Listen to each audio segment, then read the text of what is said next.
think this will be hopefully a really useful conversation for both of us and hopefully for you as well. So we thought we'd use this time to sort of to make it for learning and to be an open conversation between campuses. So this topic was mainly going to focus around engagement, student engagement, as well as engagement of food service providers or admin, if that felt useful. So we have a couple guiding questions, if that's a useful starting place. But we really just want to make sure that this is the most useful time for your hour. Okay. Nice. So to begin, are there any burning questions or thoughts coming from your side, or can we? No. I don't think so. Okay, awesome. Totally. So I guess the first thing that we were wondering was, if you guys are comfortable, we were thinking of sharing this recording with the other student coordinators, so it could be learning for them. Is that okay for you? Yeah, that's fine. Sure. Awesome. So the first question was, what's something that's been effective for student engagement on campus, and what's been a challenging aspect of student engagement? So really, what's worked for student engagement and what hasn't? Sure. I'm never sure who wants to answer these first every time I do this. I can start now, but if you're ready to go, you go first. Sure. Okay. Okay. So I found something that's worked really well is putting our meetings back into the students' hands and taking on less of a managing role with it and much more of a coordinating role. So here are some ideas we have. What do you guys have? What do you want to do? Wow, that's a really cool project. We can help you do it, but allow people a little more independence over these things. And I think the hardest thing, and Sarah, we've talked about it before, is just overcoming the apathy, particularly on these two campuses around food and also student organizations. Seems to be a stumbling block. Mm-hmm. Yeah. And I guess that's an interesting question to kind of bounce off of that in terms of student engagement, broad versus narrow. How are you finding right now on UNB and STU the best way to go about student engagement? Yeah, with a big group or with a smaller group of sort of more core community people? Yeah, so we actually found that doing a more narrow approach got us a few key champions who then were able to reach into their networks. So it seems like in the last couple of months we went really narrow and then really expanded. So narrowed it down to a few key people, had a really great meeting, and then they went off and talked to their friends and classmates, which then shunted more people into our next meeting and allowed us to connect with a completely different group of people who now have new and different tasks that were things that they brought to the table and are running off and doing, but still under the umbrella of CFSG, I guess, which is, it's really neat the way that it's starting to work out and come together, and the connections are being strengthened. Plus, we're getting a little lucky with the UNB strike, that people have a lot of time on their hands. We're able to capitalize on that. Yeah. Fantastic. Thank you so much.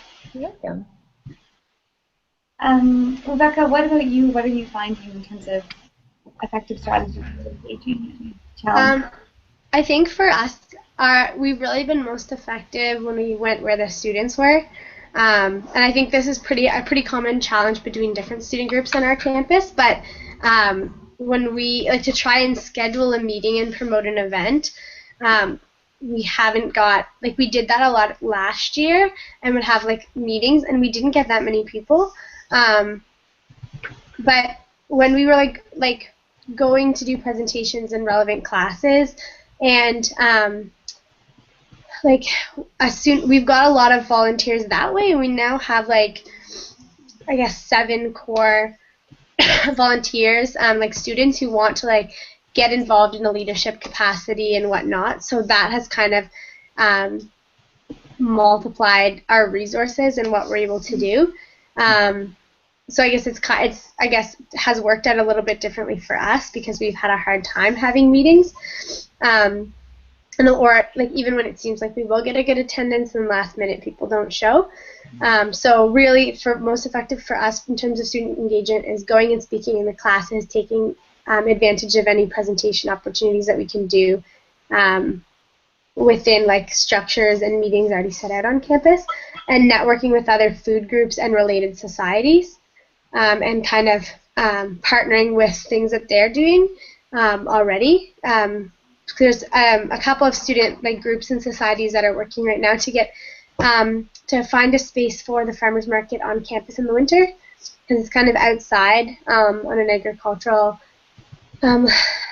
like where they host the fair and stuff here in Antigonish for the summer, but they kind of have to shut down in the winter. So there's a group of students that are really working in that. So we've kind of been able to kind of get in with them and kind of develop more of a following and spread the word about what we're doing that way, and go to their events as opposed to them coming to specific CFSG ones.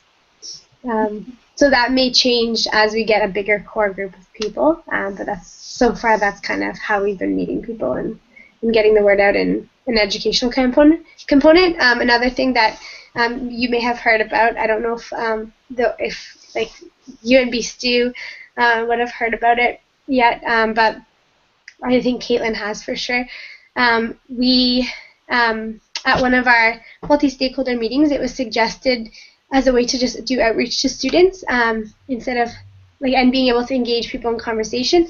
We had it wasn't an apple drive, but like Sodexo bought a whole bunch of Valley apples for us, local apples, and we went to all the study spaces during exam week, and we're having individual one-on-one conversations with students and giving them apples as a study break. So we got to have an incredible amount of conversations that way and like engage students, and from there we were able to get names of and contact information for some students who wanted to take a bigger role in the CFSG. So that is so neat. That's a great idea. Yeah, and like so Sodexo bought all our apples, so they would, like you can tell them that like our campus did it, and and people like really wanted to talk because they were like so grateful. Plus they'd also been like studying for so many hours they needed a little break. So yeah, definitely. We're finding it. Well, I'm finding that we're getting really lucky right now because we still have students in residence even though all classes are suspended on campus right now, and so the student leaders. Just 1 second. Hi. The apple thing. No, that's cool. I'm just gonna. When our students were studying. It's okay. Sorry, I snuck into one of my professor's unused offices, but someone else was making. No, so we've been finding that we have a really great chance to reach a broad scale of students who live in residence who need something to do with their time right now, who are eating on campus no matter what. And it's going really well. So we're doing a presentation tonight, and I've got a meeting with another resident who has land space on Thursday, and their leader is really into gardening right now, and so she's like, I'm really excited about maybe growing a little herb garden up here, which could then feed into their cafeteria. So it seems like we're finally starting to make those steps to engage everybody, no matter what. Yeah. I'm wondering, when you guys are speaking to students, so either if it's at the Apple Drive, like a really instantaneous connection, or Amanda, when you guys have your meetings, like how do you connect them or invite them into the campus food strategy group or the food space? So what are some of the ways you explain it to people? I think for us it kind of depends on what our audience is. If it's students who are in key departments that we already have relationship with, like human nutrition or development studies, we kind of know what angle is going to be most attractive for students. So whether it's taking what they learn in like in I guess like an abstract or like removed context about like institutional food provision for human nutrition and applying it to like their own lives. we kind of like can use that lens and talk, or that frame, and to talk about like Sodexo and applying what what you're learning in class right on campus. And I think human nutrition students don't usually get the opportunity to do that until 4th year anyway, so to reach out to younger students in Neil who are just starting to explore these things. For devs, it's definitely taking like the activism lens, and we kind of stress food security and solidarity with like the community and things like that. And then in terms of like other students, like the Apple Drive, when you're just going up to any student, if they're a student 1st and 2nd year, sometimes we kind of take the approach of being like, are you really happy with Neil Hall? Like, what would you change? And kind of drawing on some of the frustration that students have with institutional food, and kind of use that as to gain some interest and leverage and stuff. Like we were able to tell a lot of students about our work when we were handing out apples, like by starting the conversation saying like, oh yeah, like Sodexo bought us these apples, they're from the valley, like, and we went around like after lunch and after dinner, so a lot of them had just come out of Neil Hall, and so it was kind of neat because they were like, well, Sodexo didn't have these apples today, like we had like ones that were super dry, so we kind of talked about like why, like purchasing and stuff with like 1st and 2nd year students, and like some of the constraints on purchasing and stuff, just because we were able to use a concrete example. Yeah. Awesome. Thank you so much. And I just see, sorry, that is VIU on the call? Hi. Hey, Megan. Hello. So I got you the link earlier. Awesome. So we've got you. Have you met Amanda and Rebecca? Maybe we've met Rebecca. We haven't met, I don't think. Hello. Yes. Oh, hello. I'm Megan. Hello. So Megan's out in Nanaimo, I think right now. Cool. Sweet. Yes. And so Megan, we're just chatting about sort of strategies for engaging students, both broad scale and small scale. So this is sort of just a space for us all to learn and share ideas about how to engage with students and how to make the work feel meaningful for both you and them. And so there's been some really interesting ideas so far about connecting with different faculties, as well as connecting over sort of simple events or places and spaces. So, yeah. Awesome. Nice.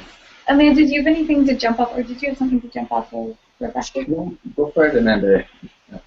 Cool. Okay. Sure. So similar to Rebecca, we've tried to tie it into key programs. We don't have really much in the way of nutrition or health sciences on either campus, but we've got the Renaissance College program, which is big into community leadership and problem solving. So we've been pitching some things towards that cohort, which is of course on hold because everything is canceled. But with the resident students, we've been big on empowering them, basically. So what do you like? What do you not like? Do you know that you have a say in this? So just kind of trying to build up the student voice on campus, and then tying that in with other student organizations has been helpful. So connecting with Engineers Without Borders, who already have a big fair trade mandate and who are facing a lot of frustration by not really having their voice heard. So saying, you know, if this is what you want and this ties into what we want, then together we're louder than just one voice. So a lot of like just building sheer mass on campus has been helpful with the students. And then with the general student population, we've been really talking about food security and what that means and what it means for a recent student or a new graduate. And then that's been where we've been making the community partners and tying in other agencies in with that to be like, this is what's available to you as a student, this is what's available to you when you're no longer a student and you might really need this. So that's where we're at with our approach. That's really interesting. So not only is it you being an agent, but it can also be you that are part of the system and need resources, and we're all part of the system in different ways. And yeah, and that's really important to me because I think I just know after I finished my undergrad that first year, of no longer being a student and not having those support systems in place was really tough to then navigate my own network and to develop my own community ties. And so I think it's just helpful to start talking about that earlier. And that seems to be a pretty good hook to bring into students, because they're like, food security, what does that even mean? Does that mean I have to produce all of my own food? But, well, no. But it's a lot easier to be food secure if you have a smaller ground to table line. And just having those discussions seems to be really powerful, because everybody has an opinion or story to share with it, and it brings that ownership into the conversation right away, I think. That was actually really interesting. We, I think I mentioned to you, Amanda, last week, but Caitlin and I were having a discussion with sort of an expert in the field, and he said to us that your Facebook is great, but it's really high level sometimes, and you have to remember that a lot of times these students have never, like, they don't understand what food systems mean.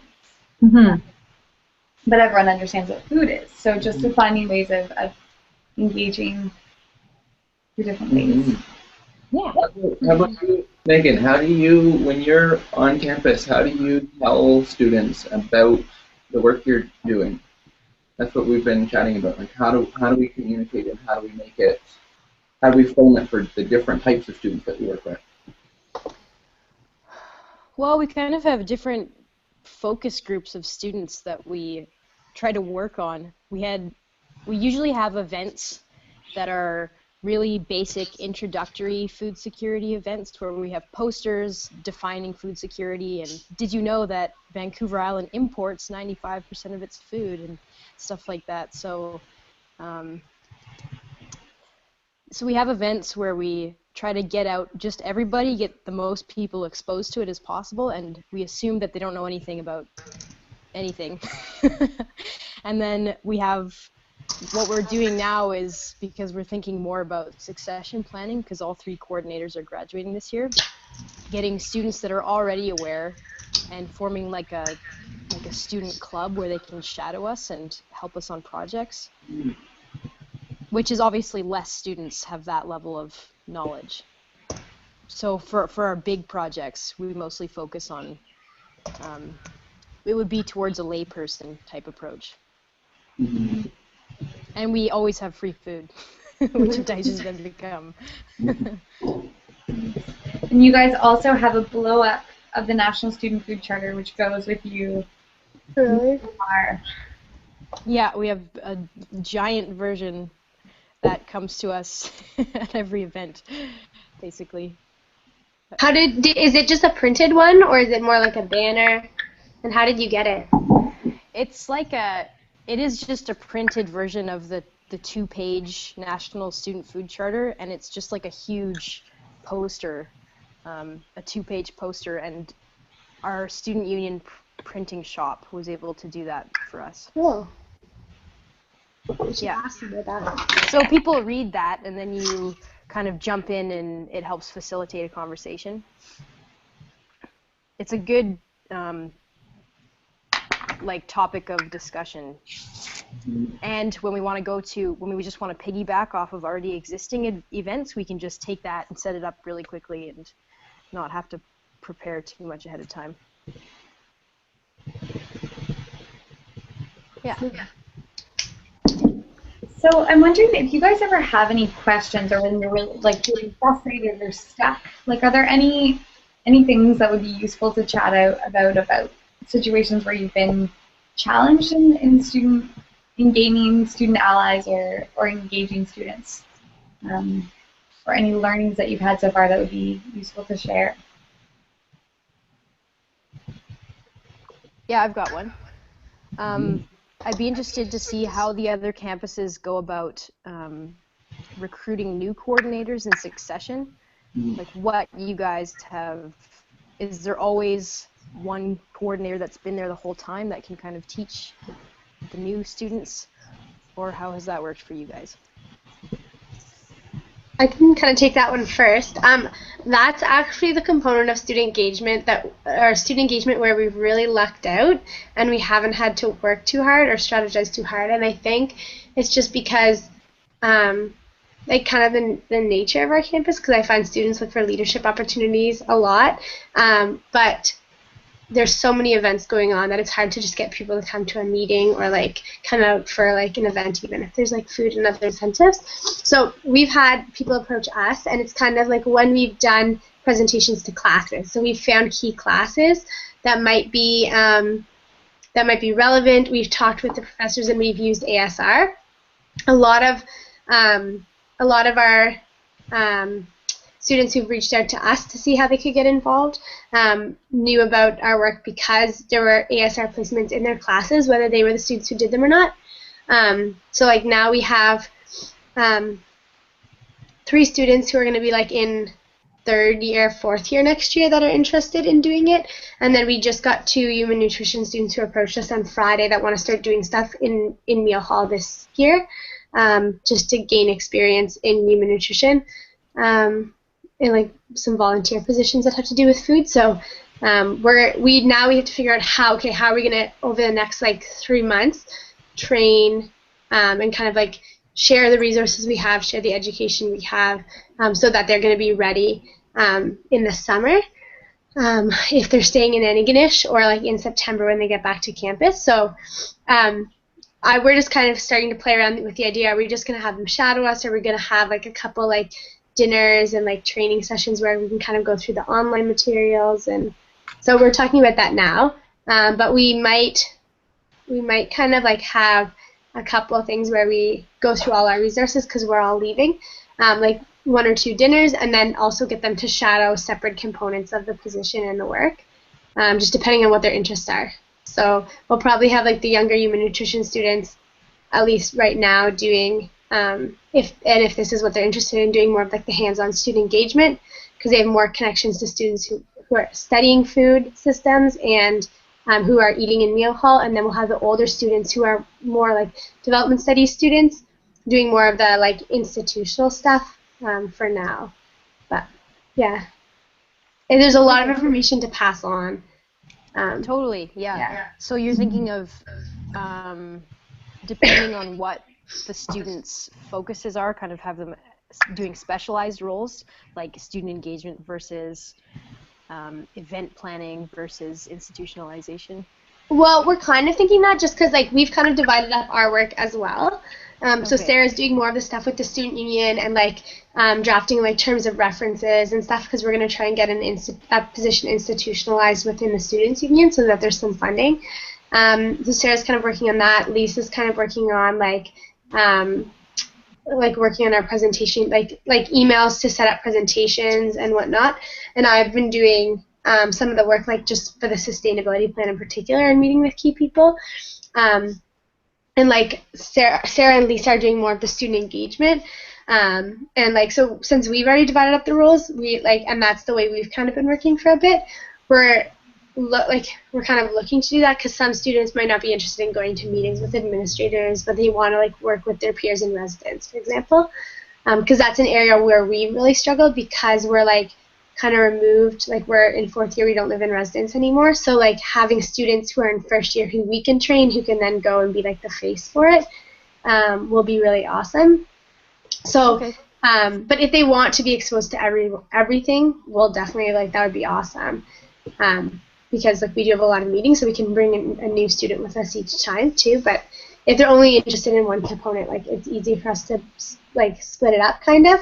But if we could have some sort of like CFSG dinners, like just like potlucks at like one of our houses, where we can have a group of like 7 people get together to like learn about like food security and like the work and like the whole project, so that they kind of understand every component, even if they want to specialize in one, just in case later we need, like, they want to transition into a certain role and need the institutional knowledge or like the relationships like already established with key administrators and stuff. So okay, so you'd say that they're like the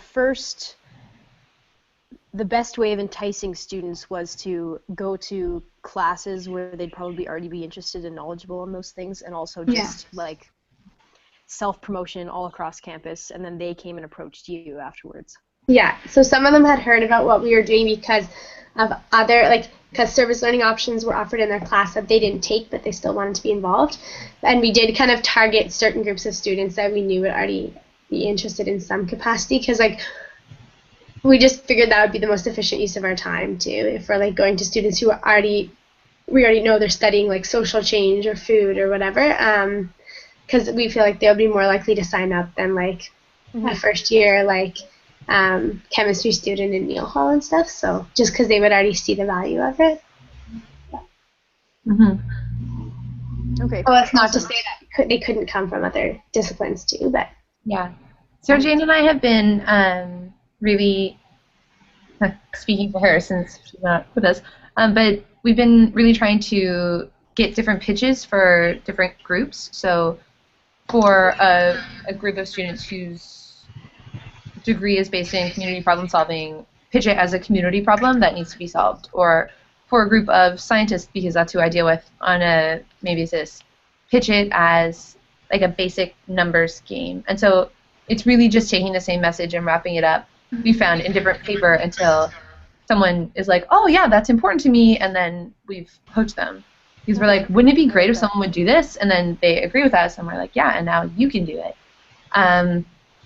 Or wouldn't it be nice if there was a garden right outside your summer residence? Yeah, it would be really nice. Do you know that we could get that in there with a very little amount of input from you? Oh yeah, you could. Then, bam, you have a garden champion. So a lot of just conversation and wheeling and dealing people, I guess. Yeah, we've been playing around with how we want to. Well, right now what we're working on is just sort of shameless self-promotion all across campus to get students interested in our club, and then we don't really know what it's going to look like, but probably have a student group meeting and get them going out to the farm to get some free vegetables and do a bit of work, and then I found that having a goal is helping us a lot, because that seems to be their first question for us, well, what are you guys doing? What's your goal? And so we have a couple of small ongoing projects all the time, and then one or two big goals that we're this is what we really want to happen. And then people who want that sort of jump on ship, but there's also other things going at the same time, so that they can pitch smaller projects to us, or we can pitch it to them and they can take it up and run with it. And so it seems like a really disjointed process, but it's actually it's starting to really work quite smoothly. Okay, cool. And then, some kind of shadowing, leading up to the summertime. We're still sort of playing around with that idea. I think it's going to depend on who comes to these things, and they'll basically just be hand-selected, I guess. I see Ethan just joined us. Hey, Ethan. Have you? Hi, how are you? Good, thanks. Have you had a chance to meet? You met Megan, or have you met everyone here? Amanda? Pardon? I haven't met you yet, Ethan. Oh, okay. Hi, Ethan. I'm Hi. Amanda. Nice to meet you. And you're up in Newfoundland, or? Yeah. Cool. Awesome. We're just talking about shameless self-promotion. No, we're talking about how to connect with students and general succession, and where to look for the key students, and transferring on knowledge and that sort of stuff. Great. Amanda, you just brought up a really interesting point about goals versus projects. Mm-hmm. And I think that's something that we always, Dana and I actually coordinated together, and we worked on succession, and we found one of the challenges for us was we were able to transfer on, invest a lot in a small group of people and have them carry on the work, and, share that network of, the 15 relationships that we had built and cultivated, but challenge in getting students to jump on one project and let it go. And so how have you engaged students in those projects and made it meaningful for them, but not too much time and capacity for you to train and connect them? For the smaller ones? Yeah. Yeah, a lot of it we've been really lucky because they come to us with ideas. And so my PhD advisor describes it as luck that his students come to him with ideas, and now I get it, because we have students coming to us and they're like, this is really important to me. And we're like, wow. And then in 15 minutes, a project is formed, and it's like, this is a really good project, but I don't have time to deal with it. But they do because they really want to. And I know that a certain amount of it is luck, and I think a bigger part of it has been building the network in the way that we have so that people hear about us through another source that they trust. Maybe, if that makes sense. And so those smaller projects get our name out there, which is great, and have our name stamped on them, and involve a smaller amount of direct input from both SJ and I, both coordinators, which frees up our time to work on our main goals or our huge projects, while the smaller ones run really smoothly, and then someone has the experience of project management on something smaller that is their own baby. I'm not really sure if that makes sense or answers the question that Sarah asked, but she's disappeared. We were just breaking up a little bit, so we lowered our bandwidth. But maybe if you guys wouldn't mind, maybe since we now have 5, we're just losing a little bit of what you're saying. So at the top beside the camera, there's a little bandwidth bar. Can you click it, you can slide it down a couple notches and still keep video. So is this okay for me now? I just like lowered it halfway. Yeah. Okay. Great. Awesome. Thanks, guys. All right. So any other? No, I think why don't we open it back up to challenges that you're looking for advice on, or things that you think have worked really well that you want to share. I'm sure more.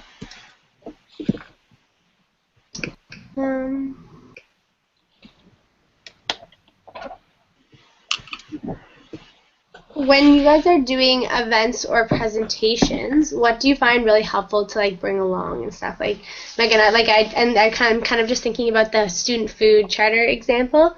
Like we don't have very many materials. We never had anything like that printed, and like this weekend there was a leadership conference that was here, and they asked us to have a table and stuff. So we kind of went with handouts, but we didn't really have. Like we used to have a poster, but we didn't bring it this weekend and stuff. So like, I'm just wondering, in addition to the student food charter, like, are there other materials you guys used, or do you like partner with people who might have resources about food security and things like that, just to help with the education component? So for our group at VIU, we've kind of just last year we kind of just used the National Student Food Charter because we weren't really sure how to engage students. And we were just working on making them aware of our group. But this year, we have a coordinator that's like really good at marketing, and so she has helped make us. We have pamphlets that we hand out that talk about the CFM and how you can get involved in the different events on campus. We have business cards, and we have a little box with little seed packages that you can take home. What else? At the last event, Celia made some like pickled beets, and you could enter your name in a raffle to win the pickled beets.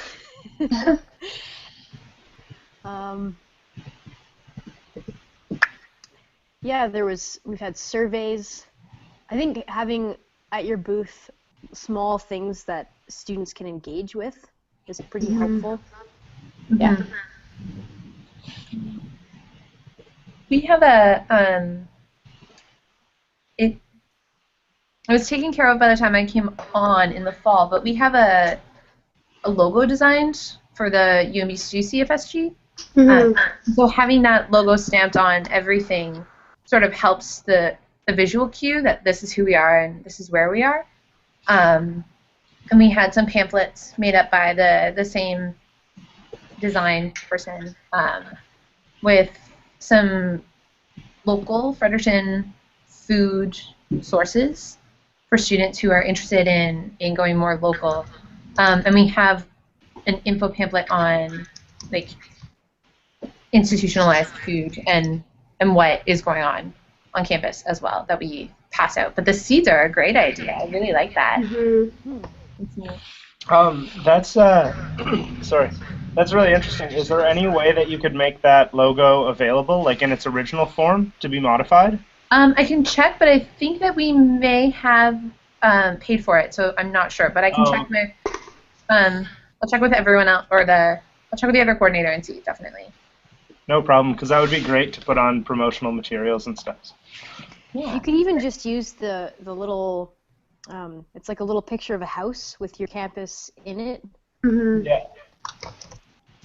Yeah, we can pass that on to you, Ethan, if you don't have it to the one that was designed by the designer. I And think. Sorry, go ahead. Do we have campus-specific ones? Yeah. Okay, it might be on the drive. Because I think we did use it on the sheets the info sheets that we had for the harvest dinner. Cool. Yeah. And also, check out what your student union, what their capabilities are for printing. Like, you can sometimes print business cards or stickers or pins for free or next to nothing through your students' union. That was Great. Go ahead. Go ahead, Ethan. Oh, I just said great, thank you. You're welcome. That was a really interesting conversation we had this summer about pins, and I think that would be a neat thing is just with the logo or whatever works, letting people know it's a talking point. So if you pass it on to someone about, what this movement is, if there are students on campus working towards a food strategy and, having access and resources. Yeah.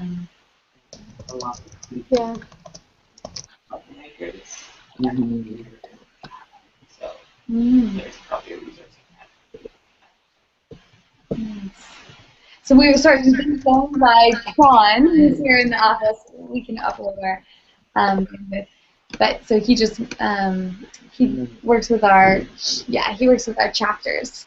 So he's over here. I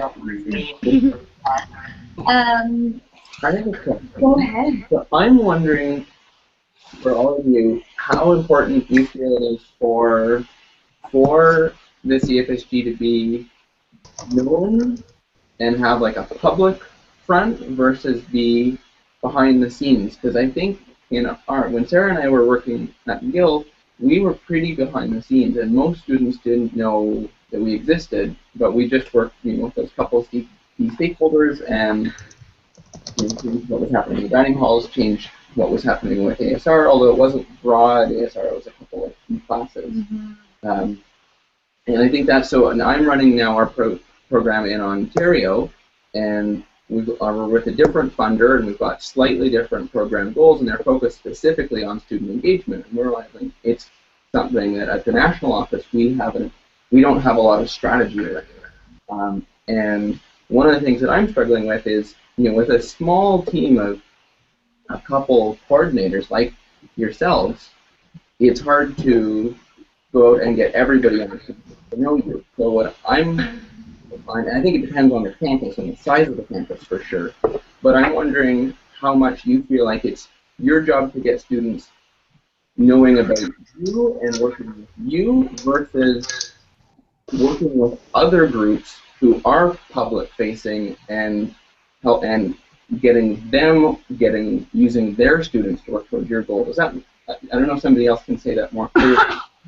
Whether you're bringing in students to you or you're working with the other groups that are working more broadly with students.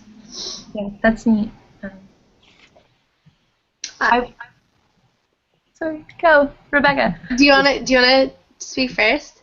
Sure. Okay. I wonder if it might be very campus specific. So I find at UMB and definitely at STU that I see our role as bringing the students to the table to talk about this stuff, or I don't think anybody will. So I think right now it's in everyone's best interest, except for maybe the student union and us, for students to not care about this, and then everything can go on as it's been for years. And it's not going to change without a great deal of student engagement, because when we try to talk to people in sort of a back room kind of way, that like, oh, well, you know, you could really do this, and then that would be good for this, even like as in that would be good to improve the optics. It's like, well, that doesn't matter because we're only going to do things if the students want it. So for us, a big core part of the year is getting things that we being basically the other coordinator and I feel is important to come from a more general student uprising of desire than just she and I saying that this is really important and other people who are on this campus also think it's really important. So, yeah. I would agree with Amanda in that it's really campus specific. We have probably spent more of our time working specifically with administration and faculty than we have doing like student education. But we also recognize the need for student education and to kind of broaden the culture of food on campus and have students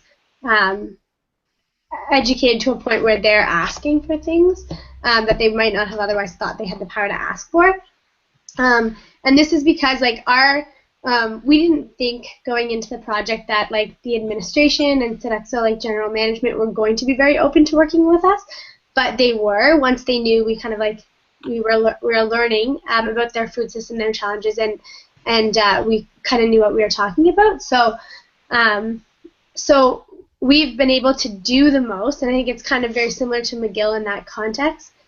Just working with the administration and with, but we've brought students into the innovation through like applied student research and things. So we're kind of like the liaison, but we go right to the students and say this is what they're looking for. But right now we kind of realize we need to broaden that, and we need to reach out to students more because it needs to continue once we're gone. Like we need to invest in new student leaders and also continue to educate students as a whole.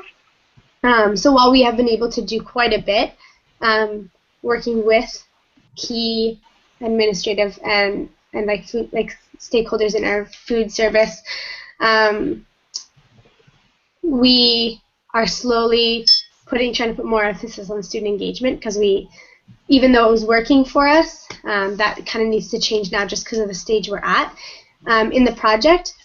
But also, there are certain things that like the administration could do for us when we were asking and working closely with them and kind of like coordinating with other groups on campus. But certain things that we're asking for, we can't do without a great amount of student demand. So if students aren't asking for it, like if a broader base of students aren't asking for it, the administration can't really justify certain things. So that's another reason why we're kind of starting to shift our focus a lot more, because we've kind of achieved all the small wins that didn't need like a lot of didn't need to completely change the approach, I guess. I don't know if I'm articulating this very well, but the other what was I going to say? The other thing I think that we like in our working directly with administration and with our food service providers. Like at our multi-stakeholder meetings, they're open to all students, but the only people who come are the food service providers and the faculty and the administration. Like students just don't show up because they have so many activities and meetings. So even though, our multi-stakeholder meetings, anyone could come. So it's kind of just like the way we went, but now we have to push more for student engagement. But what it has done is created spaces, I think, for different student groups that relate to food to engage with. Like it's kind of given, our work has given other student groups more credibility. If that, not because of anything we've really done, but just because now that the administration is working with us and they kind of have built trust in a small group of students in that we have been informed, we've been prepared for meetings and things like that. Now other student groups that want to talk about food and want to affect social change, they're actually being received differently than say they would have been 2 years ago. So we don't necessarily need to coordinate all. What we found is that we don't need we want to support every other group working with food, but even just like there's been a bit of a culture shift, so that some of the work can kind of happen independently and other students can get engaged in different facets with us without us having to coordinate it all, but like they're having more success in the work they're doing as well because there's been so much. I don't know if that was like, it's like a couple different observations, I guess, but we focus more on the institutional, but I think there's an important role for both. That's a fascinating example about changing how other students are received and having built the base. And I think that's a huge success and impact. Yeah, like, and just like a better, like maybe more concrete example of that is, there have been different student union groups trying to create like a garden and having a farmer's market on campus for years. And apparently what we've heard is that Sodexo always kind of just shot them down or like shut the conversation down or like they weren't as receptive to those ideas. But now, like this year, they were approached in the summer about a student garden, and it was put in by like someone from the students union, but they don't necessarily know that we're not working as closely as they think we are. So like I found out about the student garden at the food summit, but they had already put in a request and the garden had already been laid within 2 weeks by the administration who paid for it.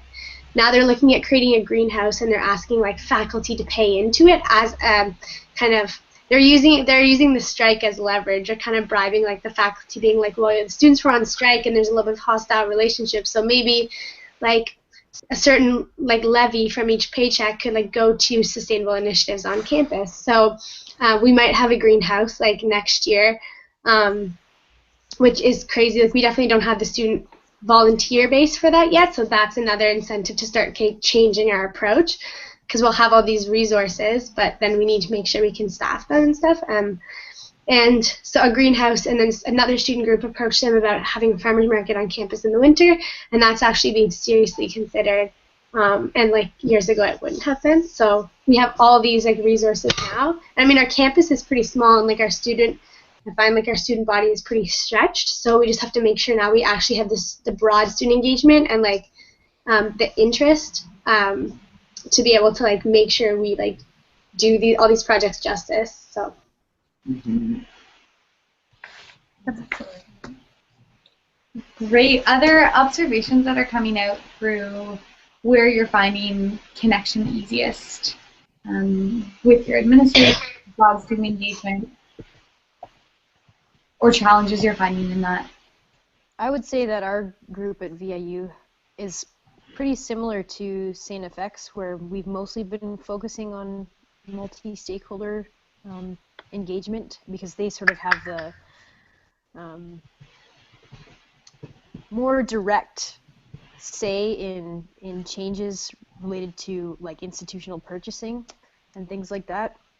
But I'm also thinking that, so for example, we're working with the food purchasing manager to try to get more local sustainable options into the cafeteria, but she can't just do that without having proof that that's what students are willing to pay for.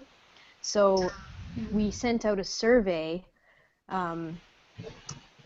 gauging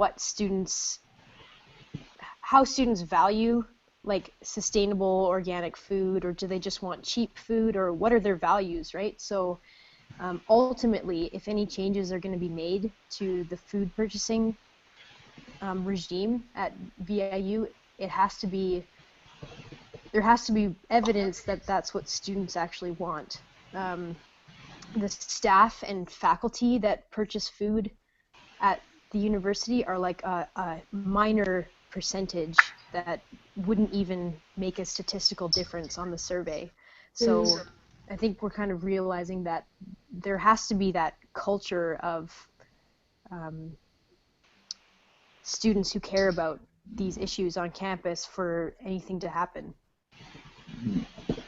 And then ultimately, so I don't know, it's got to come from both.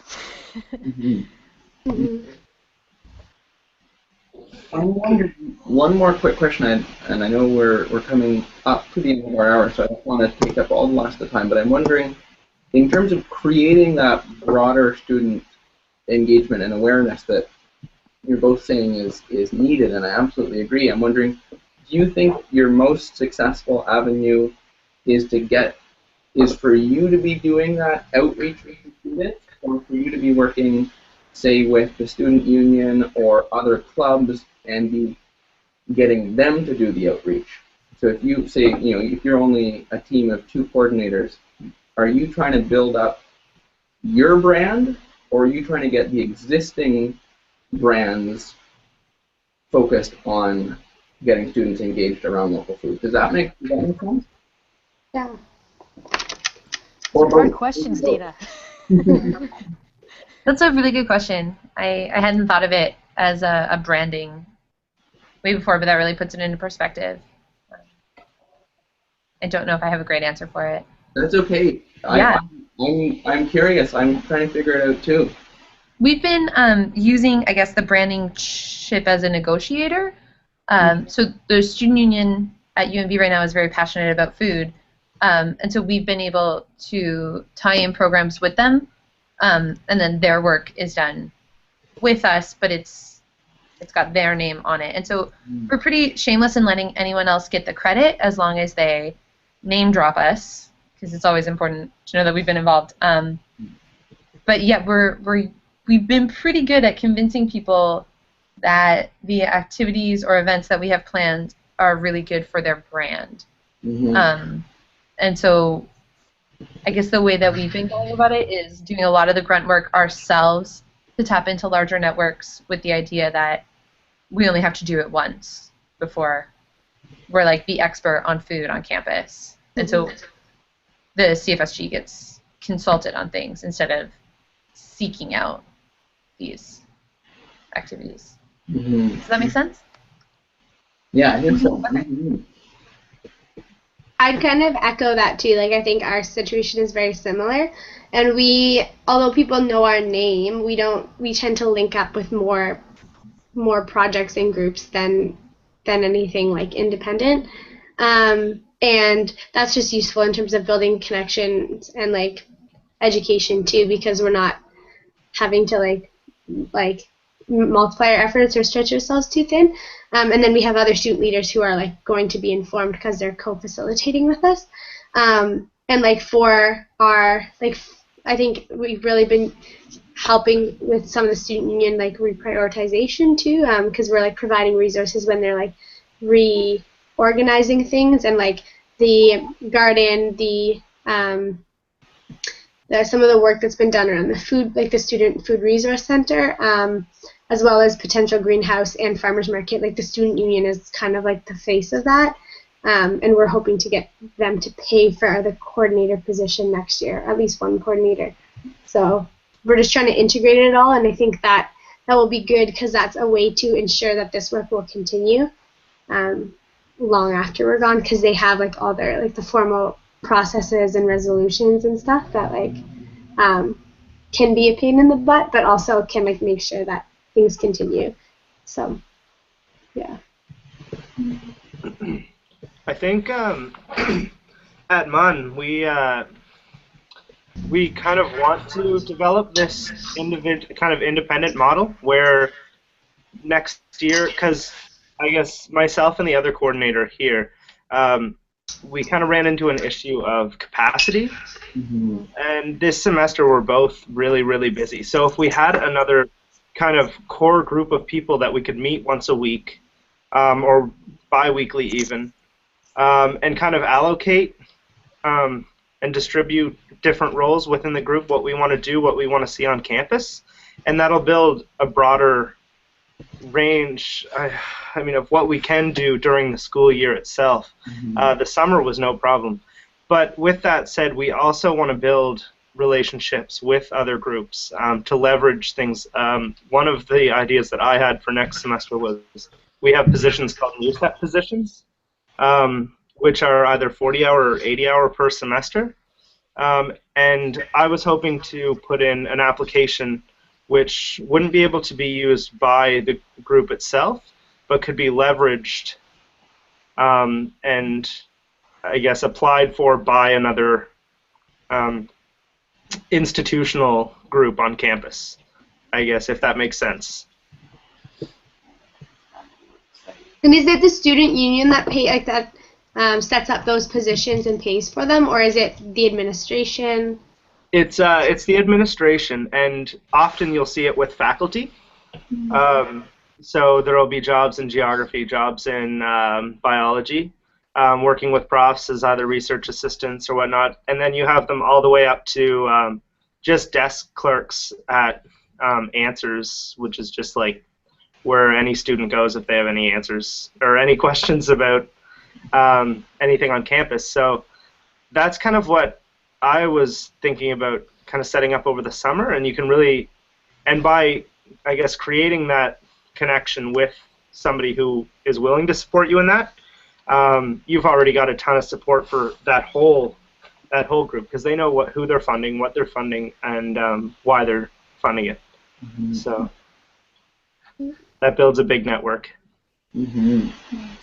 And I think that's a really important thing to recognize, that sometimes we ask you guys to do a lot in your coordinating positions, and sometimes, I remember last year when I met up with, not to pick you guys out, but it's so interesting to me, is with VIU, I would meet up with you guys, and you were always just kind of like, there's not a lot going on, like, we're just working on this one grant proposal, and you were kind of down, and now it's just like totally blown up into these 5 institutionalized positions and all of these things happening. But I just think it's really important to, sometimes check in that student engagement is amazing, but sometimes you need to just figure out how and to regroup a little bit. Like your strengths. Yeah. Yeah.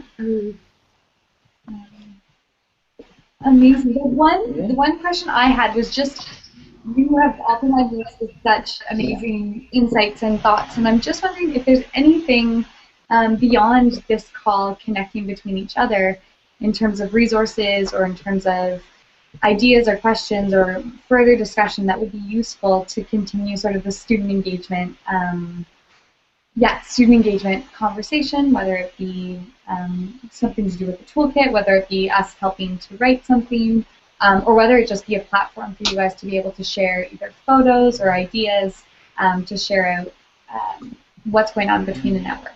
Or us from the national office doing anything with any of the food service providers if they're being blocked around student engagement. Or anything you're thinking of. I would be interested to see, well, I guess if anyone else is interested in starting a Facebook group to connect everyone. I know not everyone has Facebook, but I guess if people do, then would that be a useful tool to post things that are going on campus, resources that you're using, new ideas that we can share, or even a separate Google Drive? So we use Google, we could use Google Hangout, which is, it's not. Yeah. So Google Plus? Sorry, Google Plus. Yeah, Google Plus. Oh yeah. We could use that, but I definitely know it's been lacking. Yeah, that's kind of why I had proposed it. I know, because people aren't on Google Plus as much. People check Facebook, all the time, if they have it. I'm being really general right now. But I guess, what needs do you envision for the platform? Is it more about sharing resources and ideas, or is it more connecting sort of outside of these calls in this space? Because I guess getting a better sense of that might help shape what options there are. Because Facebook is great, I think, for connecting and building communities sort of outside the program. But you want to share files and resources, you still need to come back into the system because they're not where they need to be when it comes to things like that. Mm-hmm. Google Plus does have a lot of perks, but the downside of Google Plus, as you mentioned, is that not everyone uses it because Google is trying. They're really trying. I think one thing is, I think you can change your notification settings for Google Plus so you could each get email notifications to your student food account when something's posted, which might help us. What we'd like to do, ideally, is whatever platform we integrate it with both the Ontario CFSP and the national CFSP, you can get all your campuses on there together. And, well, like I know the youth caucus, the Food Superintendent Youth Google group. I don't know how successful you'd rate that, because I'm No, I think not as good, but not as good. Okay. why don't we internally talk that over with Warren, and if any of you have thoughts on that specifically, be happy to follow up on it. But other requests from National Network? We can split it on the other calls too, Ethan. How, just a general sense, how does everyone feel if we had a Facebook page? I know CFSG Fredericton is amazing on Facebook. I'm going to look that up. Yeah. Although, fair point to everyone, CFSG Fredericton has a communications coordinator now. Really? Because we know someone who needed communications experience on their CV, and so we tapped into that, as we do. But it's been actually really helpful in allowing the other coordinator and I to engage in a conversation on social media with our CFSG account without seeming like you're talking to yourself, which is really nice. Like, wow, have you seen this? Yes, I have. Oh my gosh. It was annoying. So that's been really helpful. Yeah. Any other big questions that are coming up? I would find it useful as coordinators think about succession and training new coordinators. If there's any sort of like one-pager documents that would be useful to give someone, to give them an introduction to our group, or like any kind of resources that would be useful for somebody that's just starting out. And I'd also be interested to stay in touch with people as they work out how they're going about recruiting and training these new coordinators and what they've been doing. Even I really agree with that, Megan. Like even like a document that would be like, you know, like mentorship or training 101, and then you could just put links to documents that are already on Google Drive. Because like when I go on Google Drive to try, like if I'm like I want to tell the coordinators about like this, you know, this project or like this priority or this like the National Student Food Charter, I don't always know where to find those things and like what order I should share them in so that they're not overwhelming people. So like even just like kind of step by step, like this is what we recommend for like getting new people involved in for education, and then we could just click on the links and kind of like go through documents like that with new students in that order. Great. I think we have lots of emails.